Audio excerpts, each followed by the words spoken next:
Venezuela petrol எங்களுக்கு சொந்தம் களமிறங்கிய ரஷ்யா வாயை பிளக்கும் ட்ரம்ப்.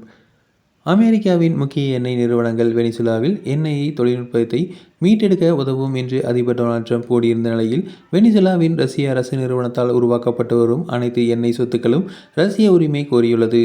அதாவது அந்த எண்ணெய் எல்லாம் எங்களுக்குத்தான் சொந்தம் என்று உரிமை கோரியுள்ளது. இந்த விவகாரம் உலக அரங்கில் கவனத்தை ஈர்த்துள்ளது. ரஷ்ய அரசுக்கு சொந்தமான ரோசர் உபநெஃப்ட் நிறுவனம் முதல் நாளாக அமெரிக்காவை எதிர்த்து அறிக்கை வெளியிட்டுள்ளது.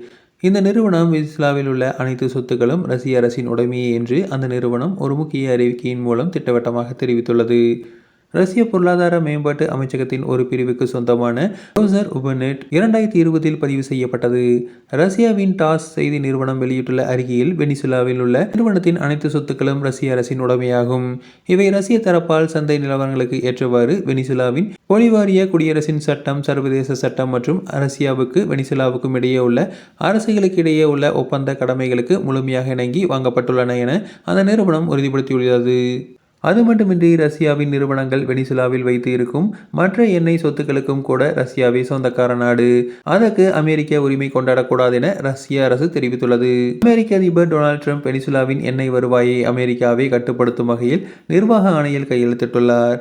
மேலும் இந்த உத்தரவில் அமெரிக்க கருவூல கணக்குகளில் உள்ள நிதியை கடனாளர்களிடமிருந்து தடுக்கவும், தேசிய அவசர நிலையை அறிவிக்கவும் ஆணை பிறப்பிக்கப்பட்டுள்ளது. மேலும் வெனிசுலா நாட்டை நாங்களே ஆளப்போகிறோம். இனி அங்கே உள்ள எண்ணெய் வர்த்தகம் செய்யும் வரை, அதை பயன்படுத்தும் வரை முதல் பல காலங்களுக்கு நாங்கள் வெனிசுலா நாட்டை ஆளப்போகிறோம் என அமெரிக்க அதிபர் டொனால்ட் ட்ரம்ப் தெரிவித்துள்ளார். இப்படிப்பட்ட நிலையில்தான் ஏற்கனவே சேமித்து இருக்கும் பெட்ரோல், பிரிக்கப்படாமல் இருக்கும் கச்சா எண்ணெய், வெளியே எடுக்கப்படாமல் இருக்கும் கச்சா எண்ணெய் அனைத்தையும் அமெரிக்கா கைப்பற்றியுள்ளது. உலகின் மிக அதிக பெட்ரோகெமிக்கல் நாட்டை தனது கட்டுப்பாட்டில் கொண்டு வந்ததன் மூலம் உலகில் பெட்ரோல் சாம்ராஜ்யத்தை அமெரிக்கா கைப்பற்றியுள்ளது.